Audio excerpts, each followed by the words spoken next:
Well, hello, General Hospital Daily Recap fans. Today's daily recap is for Tuesday, May the 14th, 2024. Tuesday, May the 14th. Today's episode. Oh my goodness. Uh, let's start with the happenings. The happenings is the pharmacist. Oh, he's a nervous wreck. He called Valentine saying, I'm out, I'm done with tampering with the medication for Mr. Corinthos, for Sonny Corinthos. His wife is on to me. And Valentine's like, what do you mean his wife is on to you? And he said, she came to my office asking all kinds of questions about the medication. She knows something is not right with the dose. She goes, did she out now say that? He goes, no. But I could tell by the questions she's asking, she knows. I'm not about to have, this come back on me, my license and everything else. And I thought you weren't concerned about that in the least when you signed up for the job. You were crooked and corrupt then, man. You knew tampering with a bipolar patient's medication could have catastrophic conditions, repercussions, events, whatever you want to say about it, right? So Valentine says, first of all, currently, Sonny Corinthos is not currently married. What did this woman look like? She was beautiful. She was blonde. And I'm thinking, well, doggone, he ain't talking about Ava. now, now, I'm not saying anything negative. I'm just saying I don't consider Ava to be I wouldn't have described her as a beautiful, possibly polished, distinguished. You know, I could tell she's got some class and some taste because Ava does have good taste, right? She's an art curator. So anyway, Valentine says, I know three blondes in his life, all the three blondes that were in his life. I'll handle this. Our arrangement does not change. You will keep delivering the medications per our agreement. Valentine hangs up and he looks and he sees Nina across the room. She's sitting there and he goes over. She was getting ready to leave because she had a meeting. And he goes, oh, Nina, I'd be what real quick question. Did you and Sonny reconcile? And she's like, no, Sonny and I have not reconciled. What would make you ask me that? Oh, just some talk I heard. Maybe I misunderstood it. She goes, you obviously misunderstood it. Sonny and I don't even speak to each other, right? So then he's like, okay, it's not Ava. I mean, not Nina. And now he's thinking. And so she goes, he's asked a question about Sonny, though. And I forget what the question was. And so what Nina says is, you might want to ask Ava about that. And he says, why would I ask Ava? Because she aspired to take everything I had, and she and Sonny are thick as thieves now. She considers herself his watchdog. And so Valentine looked at her and he thought, bingo, good to know. So they kiss, that polite friend kiss goodbye, and he goes, I'll talk to you later, whatever. Ava then heads straight over, not Ava, Nina heads straight over to Ava's. I need to speak to you. And Ava's like, I'm busy. Nina says, well, this won't take long. And she puts her purse down and she talks about how Ava went behind her back and asked her assistant, one of her assistant publishers at Crimson, or over certain columns or projects to highlight an artist that's coming to town that her art's being exhibited at Ava's event. And Nina said, you don't go around behind my back at all, asking for nothing.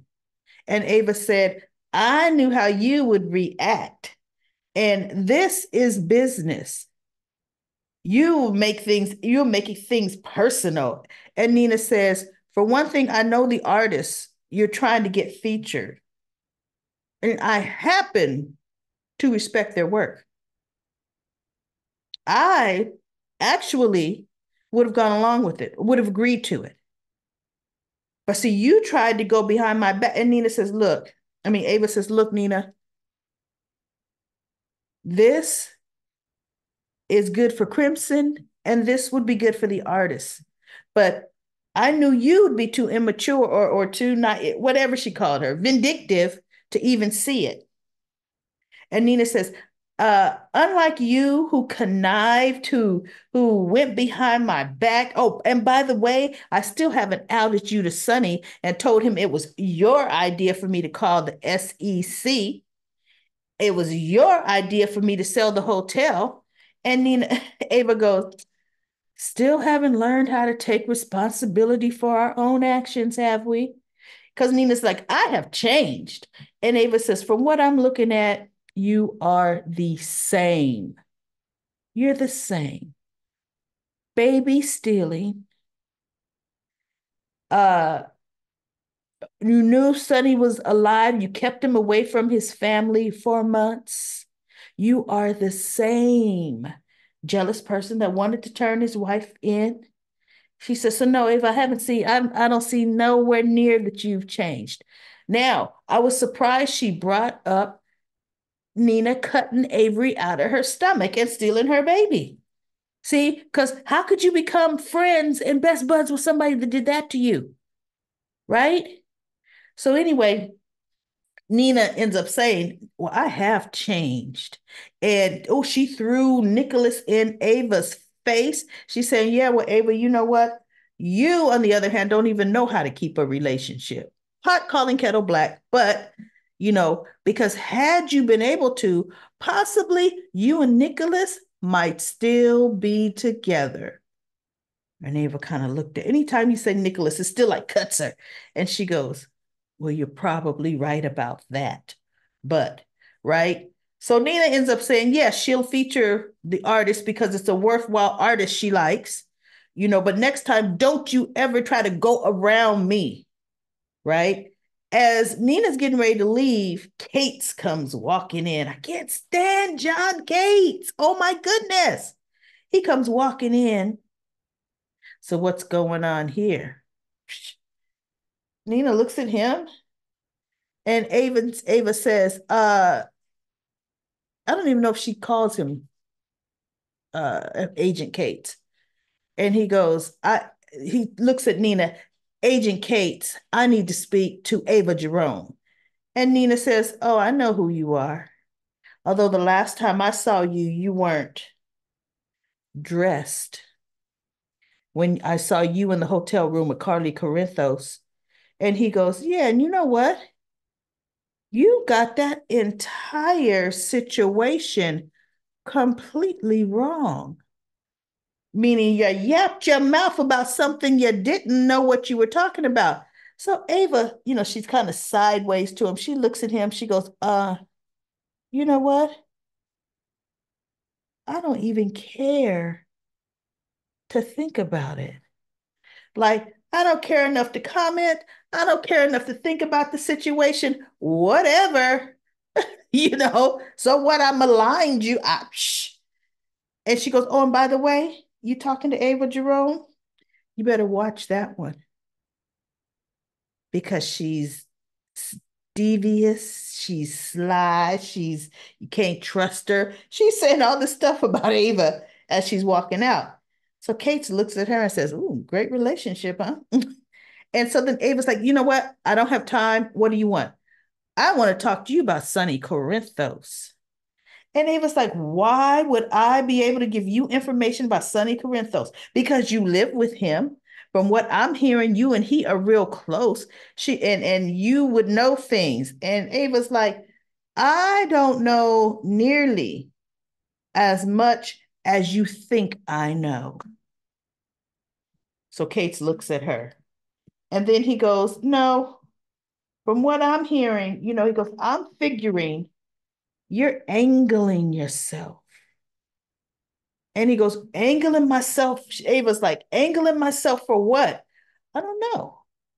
You had strong mob ties. You know, for one brief point, you were running the Jerome organization. He goes, you could be angling to take over Sonny's territory. I mean, you try to share it, rule it with him, share it with him, or take it over completely. And she looked at him, she goes, that would be ridiculous. He says, but there's something. He goes, because see, why are you living with him? That is an arrangement because of our daughter. And he looked at her, he goes, well, that's an interesting arrangement for you not to be involved with him, but you both are doing all this for the sake of your child. And I'm surprised they didn't have him say, because I know he has other children and they mamas ain't living in there, you know. So anyway, Ava says, you are barking up the wrong tree. You know nothing about me, and you know nothing about my relationship with Sonny Corinthos. So Kate says, oh, well, this is where you're wrong. He flips out his little notepad. This morning, you had lunch with Sonny Corinthos at the Metro Court. You stormed off. You came home for a few. And he's reading off. Then, and she's looking like, oh my God, this man is having me followed. Then you went to GH, where you met with the pharmacist in his office. Then you came back home or to Sonny Corinthos's place. So I know a lot about you, Ava Jerome. And she said, she goes, you're following me? Or he goes, consider yourself a he didn't say person of interest, but a person, yeah, I'm interested in, right? Hmm. And so he goes, just be forewarned, I am watching. So when he leaves, she kind of looks,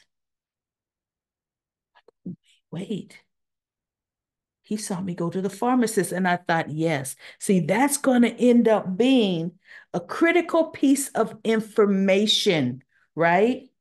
Ava should have told Sonny off, right off. Because now when things go down, Kate's is going, it's already in his notes that Ava was speaking to the pharmacist. The pharmacist's already skittish, right? So that pharmacist's bottom line is either Valentine's going to either kill him when the heat starts to really turn up, and or he's going to be a key person to say at this time stamp, he knew the woman coming in impersonating a Mrs. Corinthos knew or was onto something. And that's what's going to show. All this time went by, Ava, and you let Sonny be off his meds. But what I honestly believe, Valentine is going to get to not Nina, Ava, and he's going to blackmail her somehow. Valentine is going to have something on Ava, or somehow convince her, look, what's your end game? And her end game is going to be sole custody to Avery. That is her end game. Ava is not broke, nor is Ava really interested in running a crime organization. She knows her daughter would be in jeopardy. She does not want to lose another daughter. So Valentine will say, I can ensure you get full custody of your daughter. So you help me, I'm going to help you. And now at this point, I believe Ava is going to start working with Valentine. I honestly believe that. So now we have Drew and Jordan talking. The plans are coming along. He's got great architect's designs on what he wants to do with the waterfront. And Anna's like, this looks good, but it ain't big enough. And he's like, what? And she's talking about there's a rail system that goes underground that goes to that waterfront area that is, out of commission right now. They're like, we could reinstate that rail line, rebuild it, because what she wants to do, I forget what else she said she wanted to do with that whole area. And Drew said, but there's not, she goes, you have a lot of parking designated here. He goes, yeah, because we need people to be able to park to come and see the beautiful waterfront area with the businesses and blah, blah, blah. So Anna wants to expand to something else. And he goes, but then there wouldn't be parking.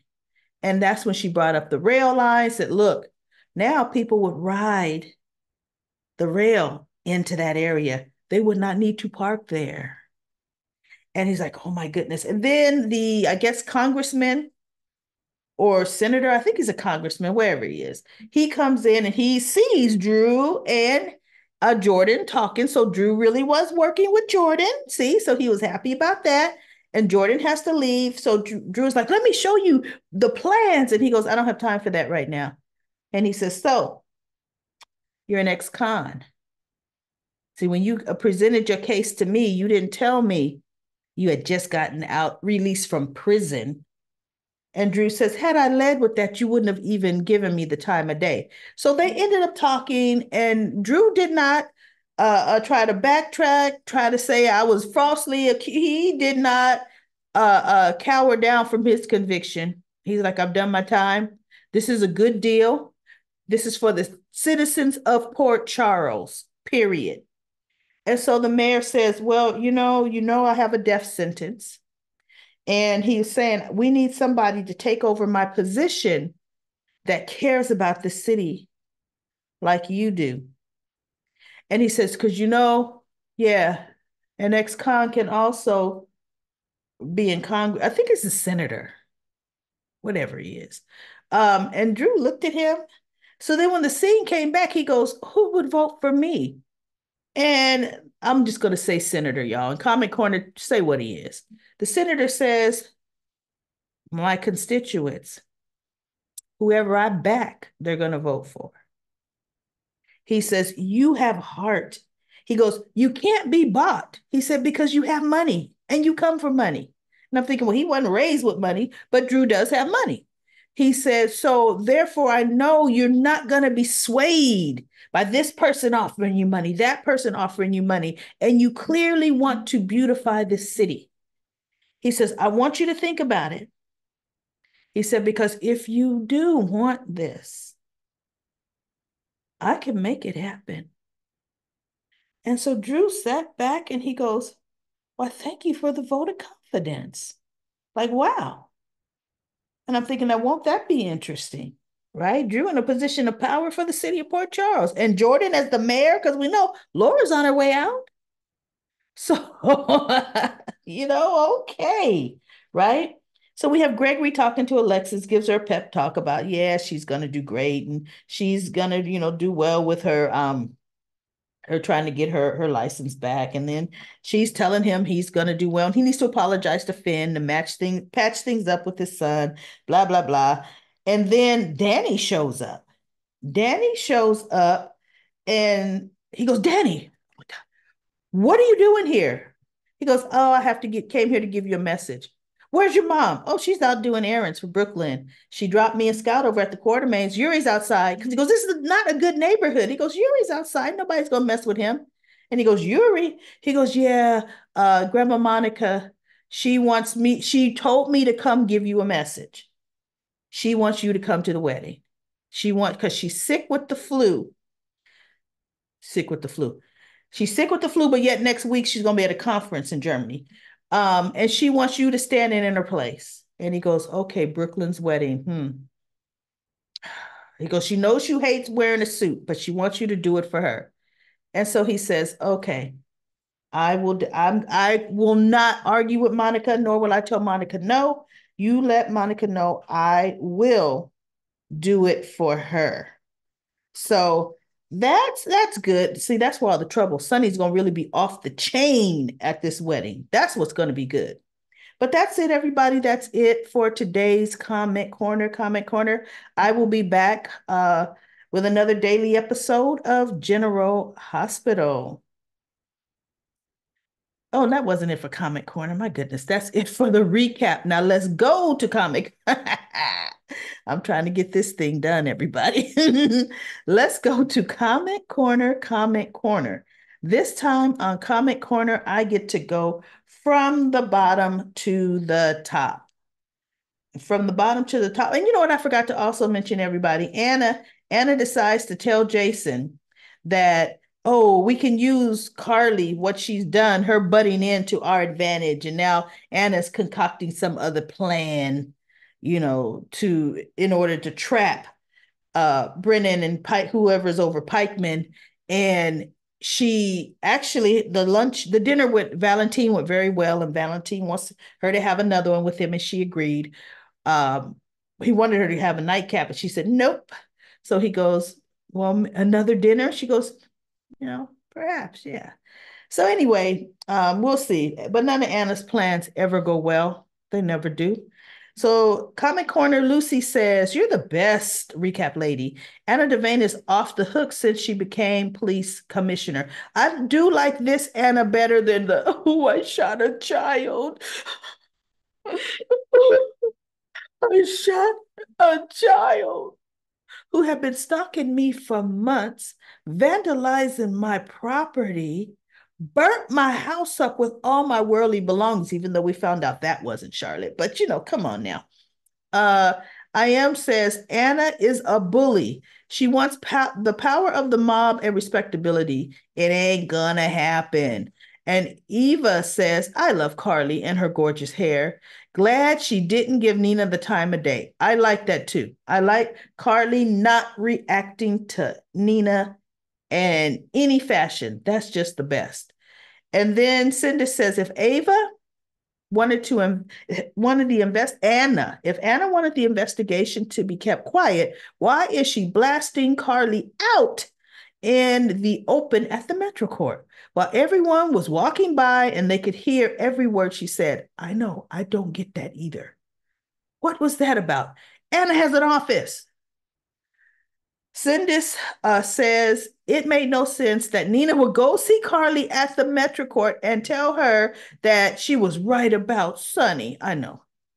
And then Richard says facts.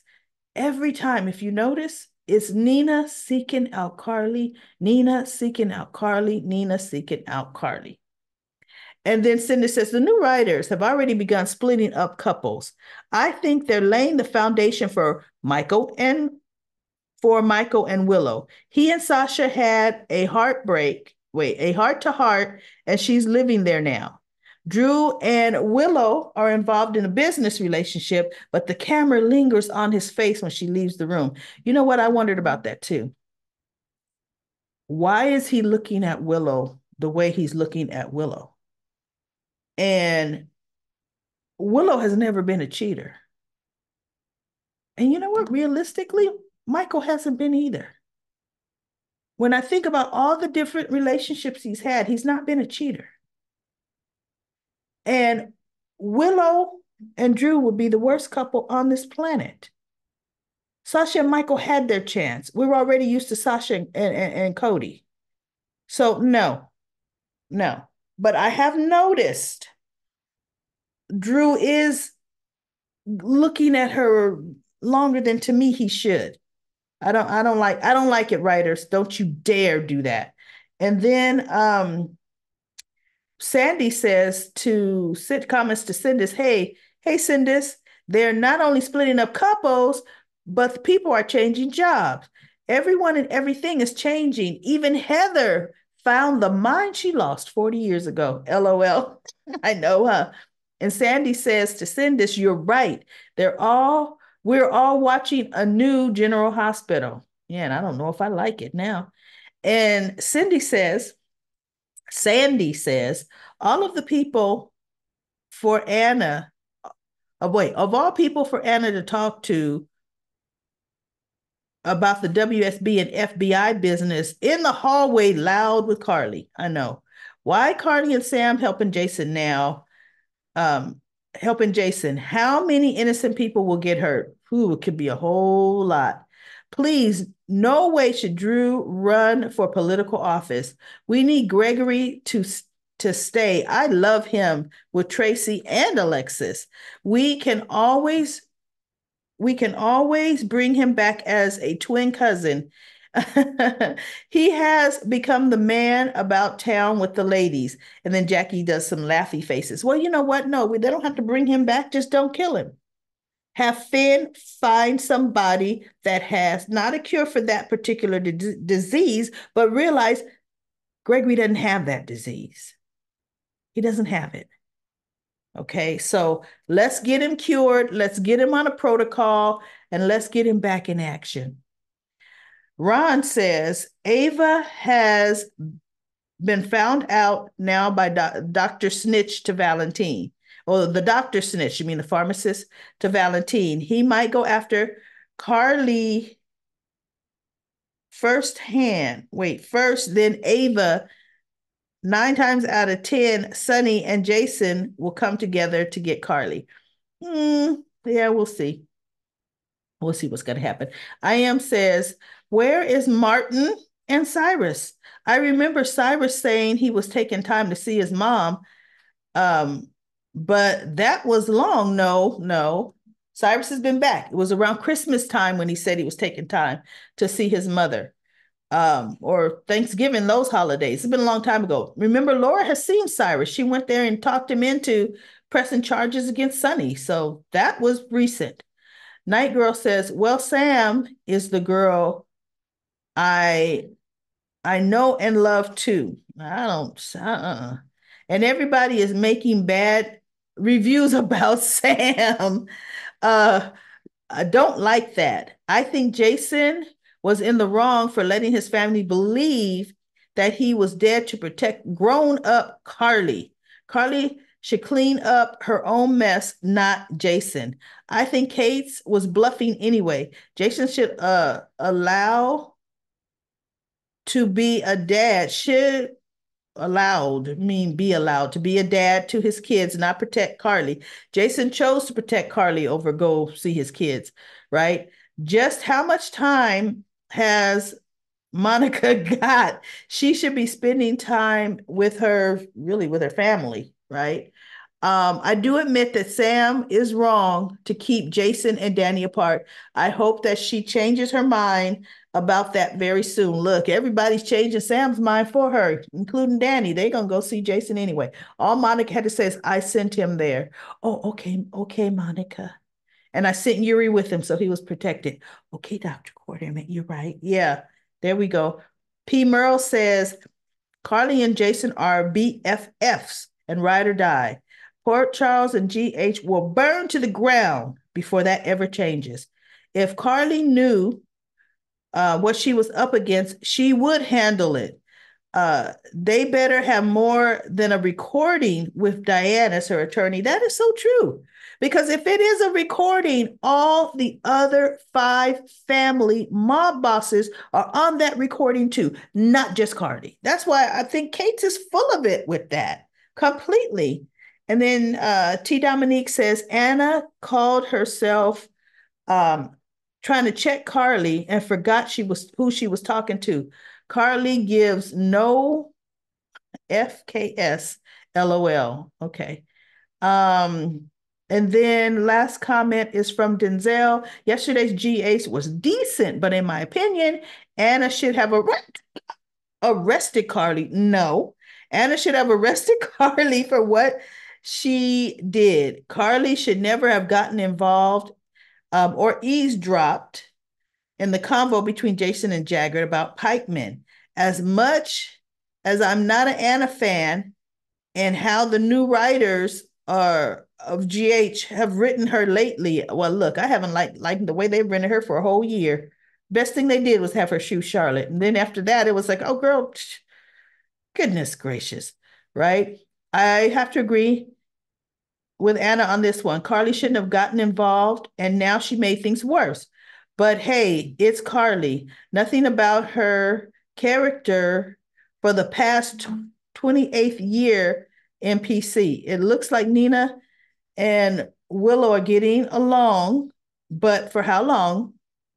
Willow fought about Nina and when long neck Drew was up to, you mean thought about maybe? I don't know why Nina told Carly about Sunny. Like, hello, you just realized that now? I know. That was just a stupid. Nina has to always be around Carly. She has to. Denzel, great comment. Everybody go finish reading the rest of Denzel's comment. Phenomenal job. Thank you so much, everybody, for Comment Corner. Comment Corner. I will be back tomorrow with another daily recap for General Hospital.